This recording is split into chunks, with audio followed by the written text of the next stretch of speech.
Please అండి నా video కనుక మీకు నచ్చితే లైక్ చేయండి, షేర్ చేయండి, చిన్న కామెంట్ అయితే మాత్రం పెట్టండి. హాయ్ అండి. ఈవేళ నేను మొన్న నా పోలీస్ స్టేషన్ గురించి ఒక చిన్న వీడియో అయితే పెట్టాను. చాలామంది కనెక్ట్ అయ్యారు దానికి. అంటే నాకు గ్రూప్లో పెట్టినా సరే, వాట్సాప్లో పెట్టినా సరే చాలామంది అయితే మాత్రం రెస్పాన్స్ అయ్యారు. పర్వాలేదు, ఇలా ధైర్యంగా ఉండాలి ప్రతి ఒక్కళ్ళను. నేను చెప్పేది వీడియో పెట్టింది కూడా దానికోసమేనండి. మనం భయపడిపోయి సఫర్ అయిపోయి ఏం చేయాలి మన ఇంట్లో మన వాళ్ళు ఏదో పని మీద వాళ్ళ పని మీద వాళ్ళు వెళ్ళిపోతూ ఉంటారు. ఇంకో విషయం ఏంటంటే, ఎప్పుడైనా సరేను మగవాళ్ళకి నేను చెప్తున్నానండి, ఎప్పుడు ఏది మాట్లాడాలనుకున్నా ఎవరైతే సఫర్ అవుతారో మీరు వాళ్ళతోటే మీరు మాట్లాడితే వాళ్ళకు కొంచెం ధైర్యంగా, అంటే వీళ్ళు చెప్పారు కదా అని చెప్పేసి తర్వాత మనం చేయిస్తారు కదా ఏదైనా సరే, వాళ్ళతోటి ఇదిగా ఉంటుంది. ఇంకో విషయం ఏంటంటే అండి, వేళ పెద్దవాళ్ళ గురించి నేను చెప్తున్నానండి. పెద్దవాళ్ళు అంటే కొంచెం అందరూ తీసి పడేస్తారు. ముసలోళ్ళు అయిపోయారు కదా అని చెప్పేసి తీసి పడేస్తూ అంటారు. నువ్వు ముసలోళ్ళు అవ్వవా, నువ్వు ఎప్పటికీ అవ్వవా, ఏదో పెద్ద నీకే తెలుసున్నట్టు వాళ్ళకి అసలు ఏమీ తెలియనట్టు. వాళ్ళంటే వాళ్ళ ఆ జనరేషన్లో వాళ్ళు మాత్రం చాలా కరెక్ట్గా ఉన్నారండి. ఇంకా ఆ జనరేషన్తో పోలిస్తే ఈ జనరేషన్కి ఏ సంపాదన లేదు. వాళ్ళు బాగానే సంపాదించుకున్నారు, బాగానే ఉన్నారు. పిల్లల రీత్యా ఏదో కొంచెం సఫర్ అయ్యి ఏదో బాధపడి పోగొట్టుకుంటూ ఉండొచ్చేమో తప్పించి వాళ్ళు ఆ జనరేషన్లో చాలా తెలివిగా ఉన్నారు. అందుకని వాళ్ళని తీసి పడేది దయచేసి. నేను నేను బజారుకి సండే బజార్కి వెళ్ళినప్పుడు చూశానండి. నేను వీడియో పెట్టాను కదండి, ఒక బామ్మగారు ఇలాగా ఇచ్చేసుకుంటున్నారని. అలా నడుచుకుంటూ మేము వెళ్తుంటేనే చిన్న గొడవ అవుతుంది. తల్లిని బజార్కి తీసుకొచ్చాడు కొడుకు. అయితే ఏం కావాలి ఏంటి అని చెప్పేసి అంటే, పాపం ఆవిడకి ఏదో కావాలి, ఏదో చెయ్యాలి అని చెప్పేసి ఏదో ఒకసారి తీసుకొచ్చినందుకు సంతోషించాలి. పోనీ అంత పెద్ద ఆవిడని తీసుకొచ్చాడు, బాగానే ఉందని చెప్పేసి అనుకున్నాను. కాకపోతే తీరా తీసుకొచ్చిన తర్వాత ఏం కావాలి గమని తెలుసుకో, గమనికి పని, నాకు పైన ఉంది, నాకు టైం ఉంది అని చెప్పేసి విసుక్కున్నాడండి. అయితే అలా అందరూ లేకుండా విసుక్కుంటేను ఇన్సల్ట్ చేసి పడేస్తే ఇదిగా ఉంటుంది, బాధేస్తుంది. వాళ్ళ ఆస్తులు ఇచ్చినప్పుడు మీకు నచ్చుతాయే బాగాను. ఒరే నాన్న, ఇదిగో ఈ బంగారం నీ కోడలికి నీ పెళ్ళానికి బంగారం, నెక్స్ట్ ఇక్కడ ఉన్న ఇల్లు నీకు రాస్తాను, చెల్లికి ఇది రాస్తాను అనేటప్పటికి మొహం మాడిపోతుందండి. అంతా వాళ్ళు నచ్చినప్పుడు ఇలాంటప్పుడు ఎందుకు నచ్చదో, వాళ్ళకి ఏదో చిన్న చిన్న కోరికలు ఉంటాయి కదా, ఎక్కడికో వెళ్ళాలి చెయ్యాలని. వాళ్ళు భర్త ఉన్నప్పుడు ఎక్కడికో ఒకటి తీసుకెళ్లకుండా ఉంటాడు ఆ కొడుకు, మొగుడు తీసుకెళ్తాడు కదా, అలాగే ఏదో కొడుకు తీసుకెళ్తాడు కదా అని చెప్పేసి అని అనుకుంటారు. తీరా చూస్తే అక్కడ ఇన్సల్ట్ చేస్తున్నారండి. కానీ రోడ్డు మీద వాళ్ళందరూ చూస్తున్నారు, చూడకుండా ఉండరు కదా. అలా తిడుతున్నప్పుడు దయచేసి మీరు ఇలాంటివి ఎప్పుడూ చేయొద్దు. ఆస్తులు తీసుకొని ఇలాంటి నీచమైన పని చేయకండి. రేపొద్దున నీ పిల్లలు నీకు అంతకన్నా వాల్యూ ఇవ్వరు. ఇప్పుడు మాత్రం నువ్వు అలా ఇన్సల్ట్ చేసిన రోజు నీ పిల్లలు నీకు ఇస్తారా? నువ్వు నీ పేరెంట్స్ని చూసిన దాన్ని బట్టే నీకు ఇస్తారు నీ వాల్యూ.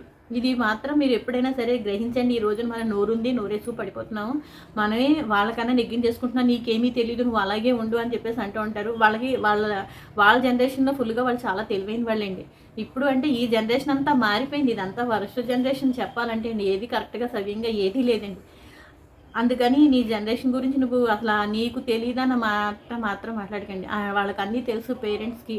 కాకపోతే కొంచెం వయసు రీత్యా కుంగిపోయి ఉండిపోయి ముసలి వాళ్ళు అయిపోయారు అంతే. వాళ్ళు కొంచెం కనీసం రెస్పెక్ట్ ఇవ్వండి ఎదటి వాళ్ళు వచ్చినప్పుడైనా సరే. అంటే ఇంట్లో రోజు నేను తిట్టమని అంటం లేదు. ఎప్పుడో ఏదో తప్పుగా మాట్లాడినా సరే దాన్ని పదే పొడిచి చంపుతూ ఉంటారు. వాళ్ళకి ఇంకా అదేమి ఎక్కదు బుర్రకి. ఎందుకంటే వాళ్ళు ఒక ఇదిగా వెళ్ళిపోతున్న లైఫ్ వాళ్ళది. అందుకని 10 సార్లు చెప్పినా సరే అర్థం కాదు పెద్దవాళ్ళకి. మనం ఏంటంటే కొంచెం దేవుడి రీత్యా వెళ్ళాలి, దేవుడి రీత్యా చేయాలి, ఇది వినాలని అన్నా చెప్పండి కొంచెం దేవుడి వెనకని తప్పించి. మీరు వాళ్ళ డబ్బులు తీసుకుని వాళ్ళని ఇన్సల్ట్ మాత్రం చెయ్యొద్దు.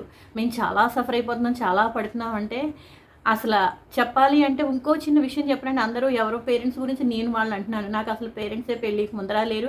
ఇక్కడికి వచ్చిన తర్వాత పెళ్ళైన తర్వాత అత్తగారు మామగారు ఇద్దరు లేరండి. కానీ మా అత్తగారు ఆడపడిచి ఉండేదండి. మా అత్తగారు ఆడపడిచి, నెక్స్ట్ మా అత్తగారు చెల్లెలు ఉండేదండి మా ఇంట్లో. నేను మొన్నటి దాకా కూడా ఈవిడ్ని కూడా నేనే చూశానండి.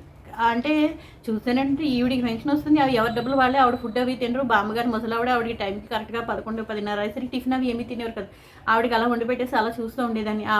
ఆవిడంతా 105 ఏళ్ళు బతికారండి మా ఇంట్లో. ఏకంగా నిజంగా మా ఇంట్లోనే 105 ఏళ్ళు వచ్చే వరకు ఆవిడ ఉన్నారు లైఫ్లో. ఏ షుగరు కానీ బీపీ కానీ ఏమీ లేదు. ఆవిడకి పిల్లలు లేరంటే మా ఇంట్లోనే ఉండిపోయారు అలాగ. మా అత్తగారి చెల్లెలు అనమాట. ఎంత దూరమైనా సరే నేను మా ఇంట్లో మరి అలాగా ఇప్పుడున్న తల్లి తండ్రినే చూడలేదు, అత్తగారు మావగారిని అంతకన్నా చూడలేదు. అలాంటిది వీళ్ళిద్దరిని నేను నా దగ్గర ఉంచుకున్నానంటే గొప్పకి చెప్పట్లేదండి. పెద్దవాళ్ళు అండ అనేది ఏదో ఒకటి చిన్న చిన్న సలహాలు ఇస్తూ ఉండేవారు. అది కరెక్టే నిజంగా వాళ్ళు చెప్పిన సలహాలు. ఎందుకంటే అనుభవం కొలది ఇస్తారు వాళ్ళ సలహాలు. మామూలుగా ఏం ఉత్తినే మనలాగా సరదాగా సిల్లీగా మాట్లాడేసి తోసేసే టైప్ కాదు. వాళ్ళ సలహాలు ఇచ్చారంటే అవి ఎప్పుడైనా సరే మనకి అనుభవం మీద చెప్తారు మనకి సలహాలు అంతే. దాన్ని మనం తీసి పడేస్తాం. అందుకని అలాగే ఇది చేయకండి. అలా నేను వీళ్ళతో పాటు అలా చూస్తూ ఉండేదాన్ని. మా పిల్లల్ని చిన్నప్పుడు అలా ప పడుకోబెట్టడం, నేను ఏదైనా పని చేసుకుంటుంటే ఆడించడం, చేయడం అది చేస్తూ ఉండేవారు బామ్మగారు అదీను. నాకు సంబంధం లేదు. చెప్పాలంటే ఈ రోజుల్లో మీ అమ్ముంటే చూడను, మీ నాన్నుంటే చూడను, మీ తల్లిదండ్రులు వస్తే నాకు ఇష్టం లేదు అనే వాళ్ళని చూసాను తప్పించి, ఇలా నేను ఉండేవాళ్ళని చేసుకున్న వాళ్ళని నేనే చూస్తున్నానండి నిజంగానే. కానీ వాళ్ళకి నాకు ఏ విధమైన మనస్పర్ధలు కానీ, రోడ్డు మీద పడిపోయేటంత గొడవలు కానీ, ఈ చుట్టుపక్కల వాళ్ళు, ఆ చుట్టుపక్కల వాళ్ళు వినేటంత అరుపులు కానీ ఏమీ లేవు మా దగ్గర ప్రశాంతంగా. ఒక మనిషికి డబ్బు అనేది ఎప్పుడైతే వస్తుందో పొగరు, అహంకారం కూడా అప్పుడే వస్తుందండి. భగవంతుడు అణిచేస్తాడు ఆ డబ్బు కూడా లేకుండా. అందుకని పెద్దవాళ్ళ దగ్గర మాత్రం దయచేసి వాళ్ళున్నంతసేపే మనకైనా ఏదైనా సరే. అందుకని వాళ్ళ దగ్గర మీరు ఎప్పుడూ ఏది ఇలా వరస్ట్‌గా అరవటం కానీ, కేకలెట్టడం కానీ, బయటికి తీసుకొచ్చి ఇన్సల్ట్ చేయడం కానీ చెయ్యొద్దు పేరెంట్స్‌ని. వాళ్ళు కొంచెం మనసు చిన్నపుచ్చుకుంటారు కదా! ఏంట్రా జీవితం అనుకుంటారు వాళ్ళు నిజంగా చెప్పాలంటేను. వాళ్ళ జీవితం మీద వాళ్ళకి బతకాలన్నా కూడా చాలా చిరాకొస్తుంది అలా ఇది చేస్తుంది. ఎందుకంటే ఒకానో టైంలో వాళ్ళు బాగా బతికిన వాళ్ళే. మీరు ఇన్సల్ట్ చేస్తున్నారంటే అందరూ కూడా మీరే ఇన్సల్ట్ అవుతారు నన్ను అడిగితే. నువ్వు ఎప్పుడైతే మీ పేరెంట్స్‌ని ఇన్సల్ట్ చేసావో నువ్వు దానికన్నా దిగజారిపోయావని అర్థం.